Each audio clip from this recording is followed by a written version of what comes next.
Happy Monday morning, listeners. Welcome to the Morning 4 on YouTube. I'm your host, Katie Parsons, and every Monday I host a special bonus video here just on YouTube. That's my Monday motivation for the week. Things that might be on my mind leading into the week ahead, ideas I have to keep myself positive and motivated that I want to share with you. You can listen, as always, to the normal Morning 4 podcast anywhere you listen on audio, so Apple Podcasts, Google Play, Spotify, just morning4.com. You can always listen to all the episodes there. But it's only here on YouTube that you'll get my Monday motivation. And of course, you always want to tune in on Thursdays too here on YouTube for my Thursday thoughts. But let's get to today. It's the last week of October. A lot of stuff winding down for the month, and we're kind of coming in on that holiday season, which I feel like really does start at Halloween, especially for those of us who are parents and have a lot of kids involved in a lot of things. And even if you're not a parent, this is just a busy, busy time of year. So I'm looking ahead to this week, this last week of October, and November 1st is on Friday. So it's kind of the first week of the next month at the same time.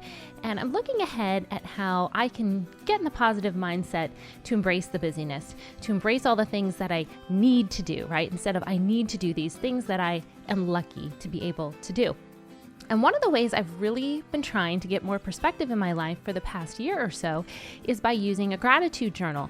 I've tried a few different ones, but one that I use the most is this 5-minute journal. This is not an ad. They have not paid me for this. Maybe someday, but this is just a journal that has worked for me, and I think it's pretty great for really anyone, no matter where you're coming from in your life, because as promised, it takes about 5 minutes, and it has a morning section and an evening section. So your morning section, you always list 3 things that you're grateful for, 3 things that would make your day great, and then you have a daily affirmation. There's 2 lines there, so I always write 2 daily affirmations. And at the end of the day, you write down 3 amazing things that happened, and there's a question that says, how could I have made today even better? Now, I like that part because it does give me a chance to revisit things that perhaps I didn't do my best. Maybe I was impatient with one of my kids. Maybe I didn't reply as nicely as I could have in a text or an email on something work-related. Maybe I was short with my spouse. This gives me a chance to reflect on whatever that was, write it down, and let it go before the next day. My husband, however, who also does this gratitude journal, isn't a particular fan of that line. He feels like everything leading up to it is all about positive and affirmations and what I can do just to be great and what is already great. And then you're like, at the end of the day saying, oh, this is where I messed up. This was a mistake. This is something I did wrong. So he doesn't particularly like it. He used to just leave it blank or just fill in something silly. But lately, and I really like this, he's been changing that line to something different that works for him. Instead of saying what could have made today better, he's been writing down 1 great thing about himself. So 1 thing that really made itself known that day.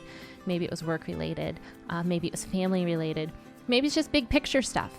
I'm compassionate, I'm sensitive, I'm kind, I have the desire to improve myself.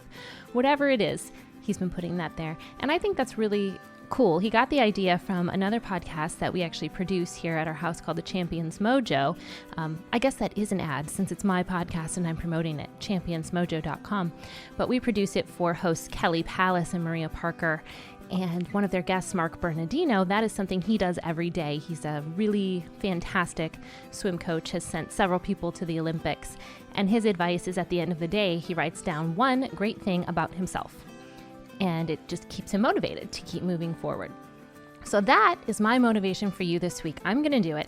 I'm probably still going to write a way that my day could have improved because I don't mind that line so much, and it does give me that chance, like I said, to reflect on what maybe didn't go my way and then let it go before I go to bed. But I'm also going to add 1 great thing about myself. Whatever it was that day, whether it's very specific, whether it's bigger picture. And so even if you're not doing this journal, even if you do no journaling at all, that is my charge to you. Each day this week, either in the morning, maybe before you go to bed, your lunch break, write down 1 amazing thing about yourself. And don't be shy. You're the only one that has to see it. So just write it down and then be done with it. And write another one the next day. And if there's a day that you have 2 or 3 in mind, write them all down. And keep that list. Keep that list for maybe a week that you really need it, or to look back on as you grow. Maybe you'll start journaling some more and you can see what your original entries were as they evolve over time as you keep doing this practice. So stay motivated this week. That's my Monday motivation for you here on the Morning 4 on YouTube. And I'll see you back here on YouTube on Thursday. In the meantime, tune in to all the podcast episodes at morning4.com.